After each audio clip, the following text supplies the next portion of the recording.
Warren Buffett एक ऐसा नाम जिसने शेयर मार्केट से कमाए $80 बिलियन, यानी कि अगर हम इसे इंडियन रुपीज में कन्वर्ट करेंगे तो उसने कमाए 6 लाख करोड़ रुपए। और अगर देखा जाए तो पिछले 1.5 साल के अंदर शेयर मार्केट ने दिया है 200% का रिटर्न, यानी कि जिसने भी मार्च 2020 के अंदर पैसा लगाया उसका 1.5 साल में ही पैसा दोगुना हो गया। तो अगर देखा जाए तो इसी दौरान पिछले 1.5 साल के अंदर काफी सारे लोग ऐसे भी हैं जिन्होंने मोटा नुकसान कमाया है। तो इसके लिए आपको पहले शेयर मार्केट के बेसिक्स जान लेनी चाहिए। तो इस वीडियो में हम कवर करने वाले हैं यार शेयर मार्केट के सारे बेसिक्स। तो इस वीडियो में हम बात करेंगे यार शेयर मार्केट क्या होता है, स्टॉक एक्सचेंज क्या होता है, सेबी क्या होता है, आईपीओ क्या होता है, एफपीओ क्या होता है, सेंसेक्स, निफ्टी 50, डीमैट अकाउंट क्या होता है, कैसे खुलवाना होता है, शेयर मार्केट की टाइमिंग क्या होती है और शेयर मार्केट के most important risk and rewards क्या क्या होते हैं। शेयर मार्केट इतना गहरा कुआं है जो पूरे देश की पैसे की प्यास बुझा सकता है और मैं इस कुआं में डुबकी लगाना चाहता हूं। तो इसी खुशी में आप शेयर मार्केट में जाके इन्वेस्ट ना करने लग जाना। इस वीडियो को एंड तक देखना, क्योंकि जब आप नहीं थे तब भी शेयर मार्केट था और जब आप नहीं रहेंगे तब भी शेयर मार्केट रहेंगे। नमस्कार दोस्तों, मैं हूं राहुल सिंह। आज के इस वीडियो में बात करने जा रहे हैं शेयर मार्केट के बारे में। तो शेयर मार्केट होता क्या है? देखिए, शेयर मार्केट एक टाइप की मार्केट होती है जिसको हम हिंदी में शेयर बाजार कहते हैं, जहाँ पे आप शेयर को खरीद और बेच सकते हैं। तो हम शेयर को खरीदते बेचते क्यों हैं? देखिए, शेयर जो होते हैं वो एक टाइप की कंपनी की ओनरशिप होती है, जिसको आप खरीदते हुए शेयर के मालिक हो जाते हैं और उस कंपनी में भी आप एक हिस्सा ले लेते हैं। उस हिस्से से कंपनी में जो भी प्रॉफिट होगा आपको भी उसमें प्रॉफिट होता है। तो शेयर मार्केट के सबसे पहले हमें ये देख लेना चाहिए, शेयर मार्केट, स्टॉक मार्केट और इक्विटी मार्केट तीनों एक ही चीज के 3 अलग अलग नाम हैं। तो इसमें हमें कंफ्यूज नहीं होना है। इसको मैं आपको एग्जांपल से समझाता हूँ। मान लीजिए 2 दोस्त हैं। एक दोस्त कहता है कि अगर आप मेरे बिजनेस के अंदर अपना पैसा डालते हैं तो मैं आपको 50% का प्रॉफिट दूंगा, जो भी मेरे बिजनेस से होगा, और दूसरा फ्रेंड मान जाता है। तो ये बिल्कुल इसी तरीके से काम करता है कि आप एक कंपनी को पैसा देते हैं ताकि वो कंपनी अपनी ग्रोथ में पैसा लगा सके और उसके बदले में वो कंपनी आपको प्रॉफिट देती है। स्टॉक एक्सचेंज क्या होता है? स्टॉक एक्सचेंज ही वो बाजार होता है जहाँ पे शेयर्स की खरीद और बेच करी जाती है। शेयर मार्केट में स्टॉक एक्सचेंज बेसिकली इंडिया के अंदर 2 है, जिसमें एक का नाम है एनएससी, एक का नाम है बीएसई, जिसकी फुल फॉर्म होती है नेशनल स्टॉक एक्सचेंज और बॉम्बे स्टॉक एक्सचेंज। सबसे पहले मैं आपको ये बता देना चाहता हूँ कि ब्रोकर एक टाइप का आपका डीलर होता है। जैसे प्रॉपर्टी में रियल एस्टेट का ब्रोकर होता है जिसको हम प्रॉपर्टी डीलर भी कहते हैं, उसी तरीके से शेयर मार्केट में जो ब्रोकर होता है उसे हम डीलर भी कह सकते हैं। उसी के साथ में आपको 2 ऐसे टर्म बताना चाहता हूँ जो कि शेयर मार्केट में काफी ज्यादा इंपॉर्टेंट होती है। पहला आईपीओ, दूसरा एफपीओ। आईपीओ होता है इनिशियल पब्लिक ऑफरिंग, एफपीओ होता है फर्दर पब्लिक ऑफरिंग। आईपीओ का मतलब होता है कि कंपनी फर्स्ट टाइम अपनी शेयर मार्केट में एंट्री ले रही है और एफपीओ का मतलब होता है कि वो शेयर मार्केट में दोबारा से अपने शेयर देने आ रही है।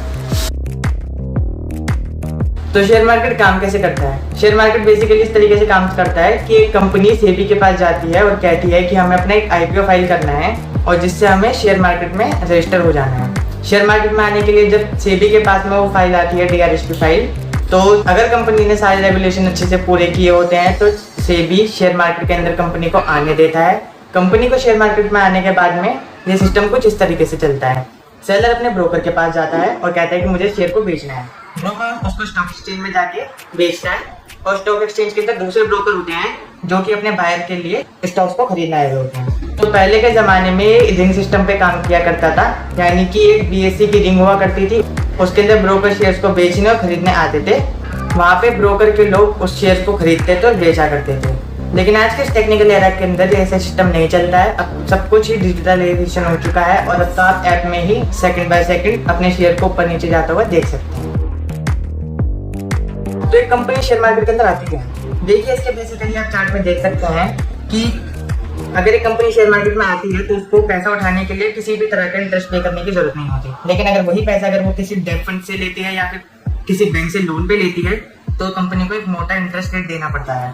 साथ ही साथ में शेयर मार्केट में कंपनी की वैल्यूएशन पर भी इफेक्ट पड़ता है। अगर शेयर मार्केट गोल्डन में है जैसे कि इस टाइम पर है तो शेयर मार्केट की वैल्यूएशन काफी तेजी से बढ़ जाती है, जिस वजह से कंपनी की वैल्यू बहुत ही कम समय में काफी ज्यादा हो जाती है। बाकी देखा जाए तो शेयर मार्केट में जो भी कंपनी लिस्टेड होती है वो सेबी से रेगुलेटेड होती है, जिस वजह से उस कंपनी का ट्रस्ट काफी ज्यादा बढ़ जाता है। लेकिन अगर कंपनी ने कहीं ज्यादा कर्जा उठा रखा होता है तो कंपनी का ट्रस्ट काफी ज्यादा कम हो जाता है मार्केट के अंदर। तो बारी आती है शेयर मार्केट के रिस्क और रिवॉर्ड को देखने की। तो जैसे कि आप चार्ट के अंदर देख सकते हैं कि अगर आप शेयर मार्केट में शॉर्ट टर्म के लिए आते हैं तो उसमें काफी ज्यादा रिस्क होता है आपके पैसे को खोने का।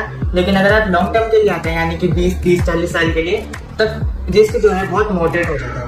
साथ ही साथ में अगर आपको शेयर मार्केट की नॉलेज नहीं है या फिर आपको म्यूचुअल फंड को सिलेक्ट करने की नॉलेज नहीं है तो आपको काफ़ी ज़्यादा भारी नुकसान हो सकता है शेयर मार्केट के अंदर। और जैसे कि आपने काफ़ी लोगों की बातें भी सुनी होगी कि शेयर मार्केट के अंदर उनको काफ़ी ज़्यादा नुकसान हो गया, लेकिन अगर आपको फाइनेंसिस की अच्छे से नॉलेज है तो आपको शेयर मार्केट में नुकसान होना नेक्स्ट टू नहीं है।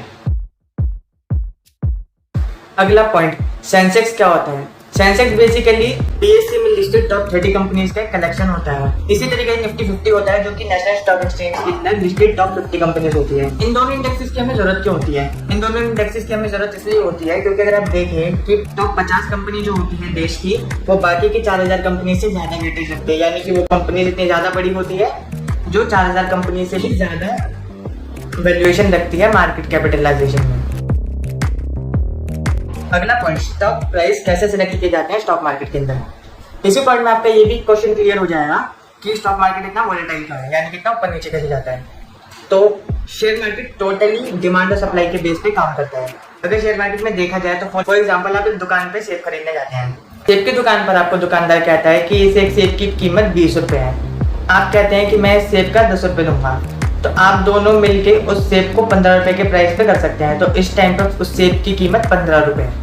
तो इसी तरीके से डिमांड और सप्लाई के बेस पे काम करता है। इसके लिए आपको एक डीमैट अकाउंट की जरूरत होती है जो कि आपको अपने ब्रोकर के पास में खुलवाना होता है। डीमैट अकाउंट आप किसी भी कंपनी में खुलवा सकते हैं। इसके लिए मैं एक सेपरेट वीडियो बना दूंगा और एक मैंने डिस्क्रिप्शन में लिंक भी दिया है जहाँ से आप डीमैट अकाउंट को इजीली कम टाइम में डाउनलोड कर सकते हैं। डीमैट अकाउंट ही वो जगह होती है जहाँ पे आपके शेयर स्टोर किए जाते हैं, जहाँ पे आपके सभी शेयर की डिटेल होती है कि आपने कौन कौन से शेयर अभी आपके अकाउंट के अंदर है। जैसे बैंक के अंदर सेविंग अकाउंट होता है जिसमें आपके पैसे रखे जाते हैं, इसी तरह से शेयर मार्केट में डीमैट अकाउंट होता है जहाँ पे आपके शेयर्स रखे जाते हैं। तो शेयर मार्केट में इन्वेस्टमेंट करने के लिए हमें किन किन चीज़ों की जरूरत होती है? देखिए, पहली चीज़ तो हमें चाहिए होती है सेविंग अकाउंट जो कि आप किसी बैंक में खुलवा सकते हैं आसानी से। दूसरी आपको चाहिए होते हैं डीमैट अकाउंट, जैसे कि मैं आपको भी बताया था। डीमैट अकाउंट को खुलवाने के लिए आपको दो चीज़ों की मेन जरूरत होती है, एक तो आपका आधार कार्ड और दूसरा पैन कार्ड। इन दोनों चीज़ों के साथ में अपना डीमैट अकाउंट इजीली खुलवा सकते हैं। डीमैट अकाउंट का जो केवाईसी है वो जनरली 24 आवर्स के अंदर कंप्लीट हो जाता है। अगर आपको डीमैट अकाउंट खुलवाना है तो डिस्क्रिप्शन में लिंक दे दिया है, जाके आप वहाँ से इजी डीमैट अकाउंट खुलवा सकते हैं।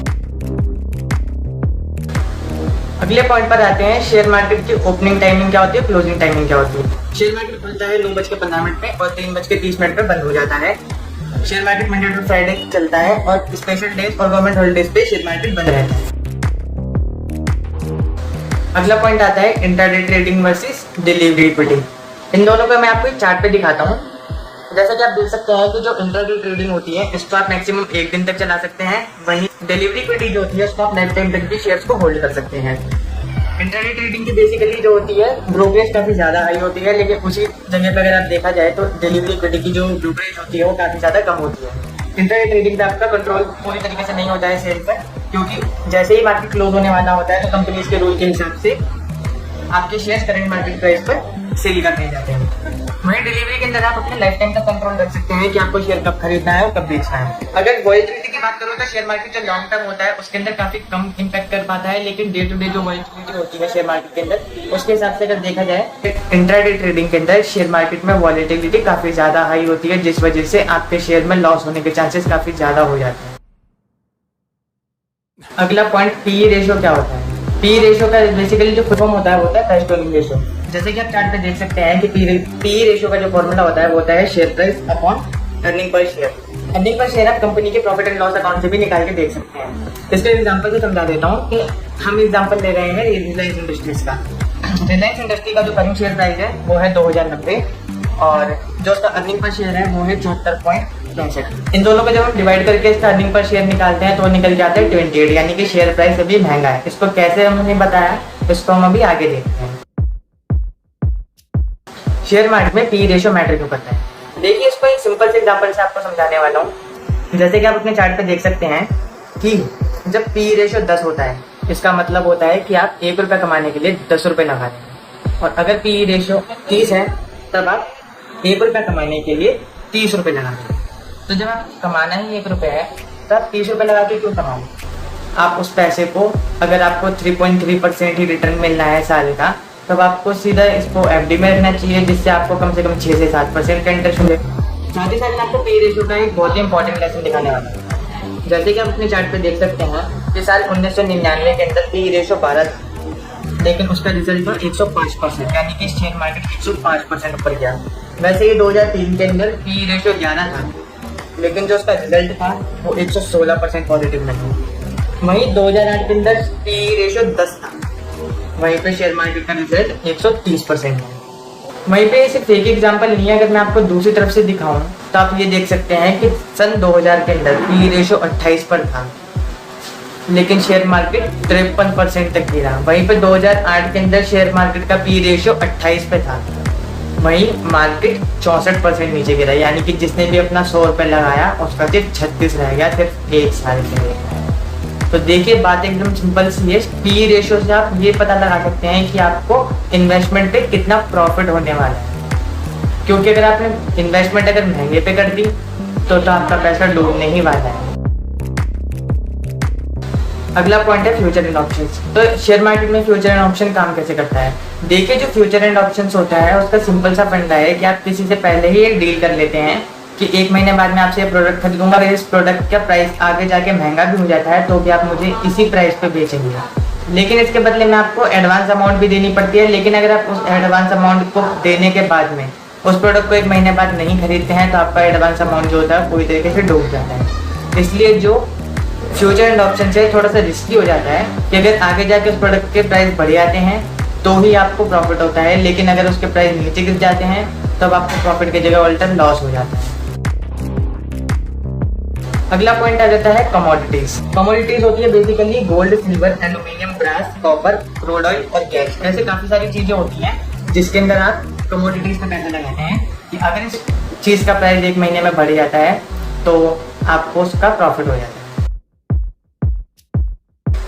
And last and not the least, mutual fund. Mutual fund क्या होते हैं? बेसिकली आप जैसे कि चार्ट पर देख सकते हैं कि बायर जो होते हैं, जिनको शेयर मार्केट की ज्यादा नॉलेज नहीं होती, बस बेसिक नॉलेज होती है, वो लोग फंड हाउस को अपने पैसे दे देते हैं, और फंड हाउस जो होते हैं वो बड़ी बड़ी कंपनीज के अंदर पैसे लगा देते हैं शेयर मार्केट अपने नॉलेज के हिसाब से, क्योंकि फंड हाउस के मैनेजर जो होते हैं, फंड मैनेजर के पास में नॉलेज होती है शेयर मार्केट की, जिस वजह से उनके लिए ईजी होता है शेयर्स को सिलेक्ट करना, और हमारे लिए ईजी होता है अपने पैसे किसी एक रिलायबल पर्सन को देना।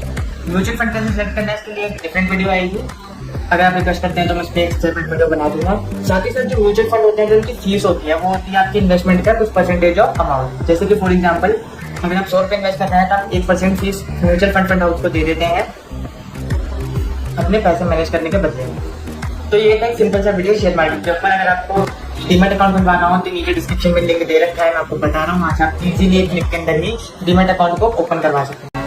साथ ही साथ में अगर आपको वीडियो अच्छा लगा हो तो कमेंट करके बताइए इस वीडियो में आपको क्या क्या अच्छा लगा, और कमेंट करके बताइए कि आपको इस वीडियो में क्या क्या बुरा लगा। तो इसी के साथ में इस वीडियो को एंड करते हैं, तब तक के लिए बाय।